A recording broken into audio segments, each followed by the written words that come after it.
I didn't get an invitation to my brother's wedding, so I went on a trip. Sorry, dear, this event is only for the people we actually love. My mother said Dad added some people just don't belong at family celebrations when the wedding was canceled. Because of a debt, the whole family started begging me, but it was too late. I didn't get an invitation to my brother's wedding, so I went on a trip. Sorry, dear, this event is only for the people we actually love, my mother said. Dad added, some people just don't belong at family celebrations. Finally, a wedding without the family disappointment. Aunt chimed in, real family only means real family. When the wedding was canceled because of a debt, the whole family started begging me, but it was too late. My name is Madison Cole. I'm 28. And if you think you know how this ends, stay tuned. What happens when the scapegoat they cast aside holds the very key to their survival? I still remember the sting in my chest when the invitation never arrived. Everyone else received glossy envelopes tied with gold ribbon, but my mailbox stayed empty. When I asked, Mom's words slid like venom, only for people we love. Dad chuckled, calling me the family disappointment. Aunt twisted the knife with her smug declaration of real family. So I did the only thing I could. I smiled, booked a flight, and left. While they toasted each other and planned photo-perfect moments, I wandered cobblestone streets in a city I had always dreamed of visiting. I took pictures of sunsets, ate meals alone but in peace, and told myself over and over, they can't hurt me if I'm not there to be hurt, but pain lingers even in paradise. Their voices replayed in my head at night, rejection sharp enough to echo across oceans. Still, distance gave me clarity. If I was always the disappointment, then why did they lean on me for favors? Why did my irrelevant wife pay their bills more than once? And then came the twist. A frantic message popped up during my trip. Wedding canceled. We need you. Please help. I stared at the words until they blurred. The people who had erased me from their perfect family portrait now begged for my ink to rewrite their story. But I had already chosen my role, and it wasn't theirs to define anymore. The messages didn't stop. By the time my plane landed back home, my phone was overflowing. From Mom, Madison, we were just joking. You know that. Please, you have to help us fix this.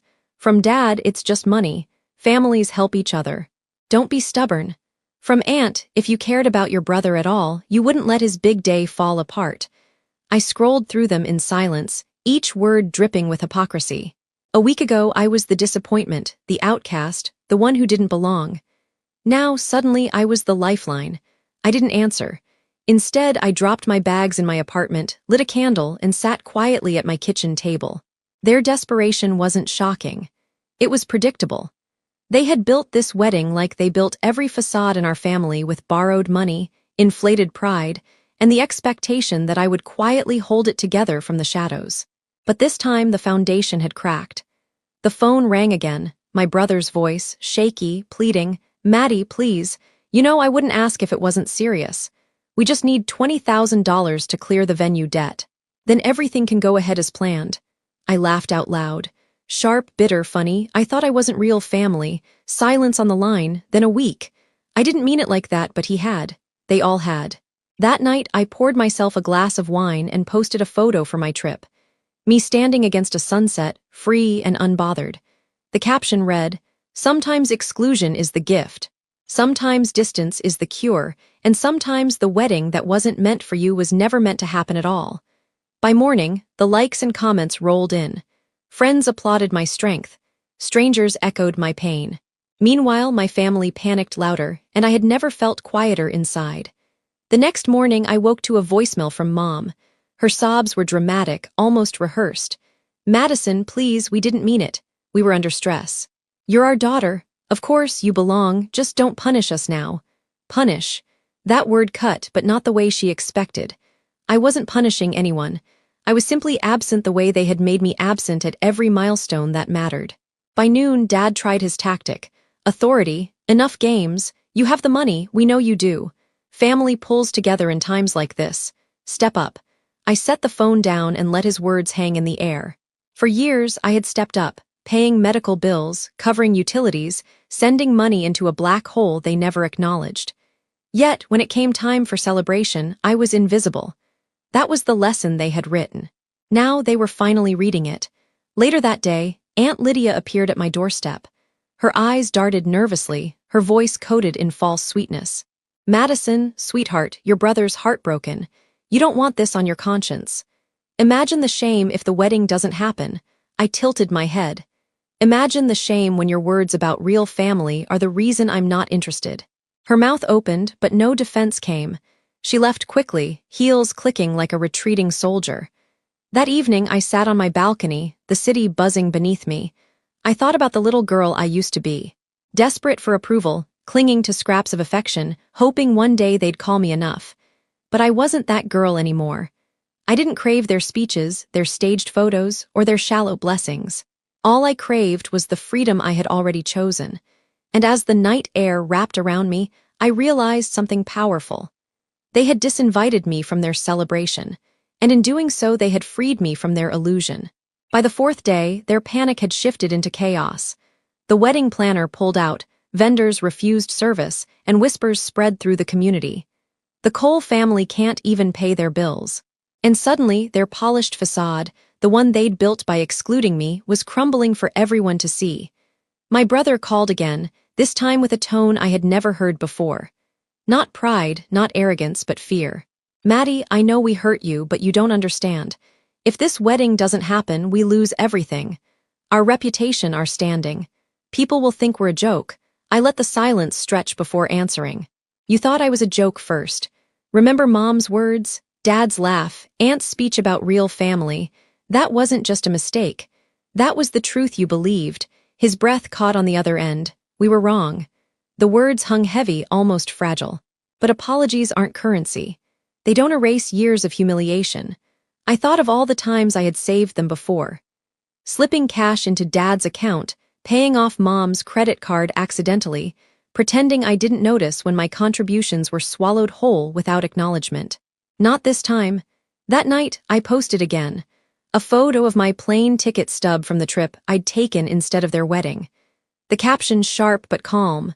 "Funny how the people who don't invite you to their table always expect you to foot the bill." Not anymore. The response was immediate. Friends cheered.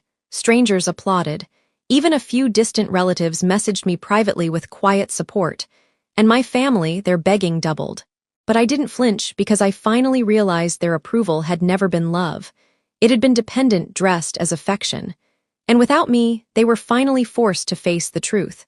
By the weekend, the wedding was officially called off. The venue released a statement, polite but firm. "Due to unpaid balances, the Qley reservation has been canceled." The news rippled fast. Neighbors whispered, friends backed out of travel plans, and the perfect image my family had clung to shattered overnight. I watched from the quiet of my apartment, sipping coffee, scrolling through the fallout online. My brother's fiancé had posted vague captions about betrayal. Mom stopped updating her social media altogether, and Dad looked like a ghost the last time someone snapped his photo at the store. And me, I felt lighter than I had in years. That evening, Aunt Lydia left me a voicemail. Her tone had softened from smug to pleading. "Madison, we shouldn't have said those things. We were cruel. But can't you find it in your heart to help us rebuild? Your family." The word tasted bitter now. Real family only means real family. Those had been her words. Her knife twisted at the dinner table. Now she wielded family like a shield, hoping I'd forget how it had been used to cut me. I didn't reply. Instead, I opened my journal and wrote, "Exclusion reveals truth faster than any toast. They taught me I didn't belong. And now I believe them." When I closed the book, I realized I wasn't angry anymore. Not in the way I had been. I was free. Free from their expectations, their control, their endless cycle of using me as a crutch while dismissing me in public. For once, their downfall wasn't my responsibility to fix. And that was the most poetic part of all. Because in pushing me out, they had taught me the most valuable lesson. I never needed their table. I could build my own. And mine would never run on debt. The calls slowed after the cancellation, but not because they had given up. It was pride, their last weapon. Mom sent a single text, "You've embarrassed us enough. I hope you're happy." Dad followed with something colder. "Don't bother coming back. You made your choice." I read them both twice, waiting for the familiar sting. But there was nothing. No ache, no guilt, just clarity. They hadn't disowned me because I was cruel. They had disowned me because I stopped being useful. Meanwhile, my life kept moving forward, work thrived, my savings grew untouched. And my circle of friends, the ones who had always seen me, widened with new people who valued me, not for what I gave, but for who I was. On Friday, a coworker invited me to a small gathering. I laughed more in one evening than I had in months under my parents' roof. No speeches, no comparisons, no invisible role to play, just warmth. That night, walking home under the glow of city lights, I realized something vital. The family I had been chasing all my life wasn't the one I was born into. It was the one I was building. Still, I couldn't resist one last move. I posted another photo. A table full of friends, glasses raised, joy genuine and unforced. The caption read, "Real family isn't defined by invitations, it's defined by love." And tonight I finally felt it. Within minutes, the comments lit up. Dozens of people cheering me on, some admitting they had lived through the same kind of erasure. My inbox filled with solidarity, and somewhere in their darkened house filled with silence. I knew my parents saw it too. The same silence they once used to erase me was now their punishment.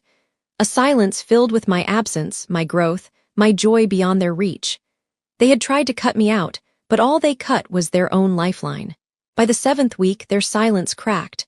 Mom called late at night, her voice trembling in a way I had never heard. "Madison, we can't face people anymore. Everyone knows your brother's fiancé left. We lost everything." I listened quietly, my fingers tracing the rim of my glass. The family who had mocked me as the disappointment now sat in ruins of their own making. She continued, desperate. "We were wrong about you, about everything. Please just talk to us." Her words should have been healing, but they weren't, because apologies given in desperation don't carry truth. They carry survival. The next day, my brother texted, "Maddie, I need you, I'll pay you back." I swear. I stared at the message until the screen dimmed. He didn't want reconciliation. He wanted rescue, and I wasn't in the business of rescuing those who had celebrated my exclusion. Instead, I went for a walk downtown. The air was crisp, storefronts glowing with autumn warmth. A little girl tugged her mother's hand, giggling, pointing at holiday decorations. I smiled faintly, realizing how long it had been since I felt joy unshadowed by family obligation. For once, I didn't feel like the forgotten sibling, the outsider. I felt like a woman who had finally stepped into her own story. That night, I posted my last caption of the saga, a photo of my journal open on my lap. A single line scrolled across the page. "Exclusion isn't the end of the story. Sometimes it's the beginning of your freedom." The comments poured in, but I didn't check them all. I didn't need to, because the message wasn't for them anymore. It was for me. And for the first time, that was enough. The wedding that never happened became more than a family embarrassment. It became a parable whispered in corners of town halls, retold by neighbors with raised eyebrows.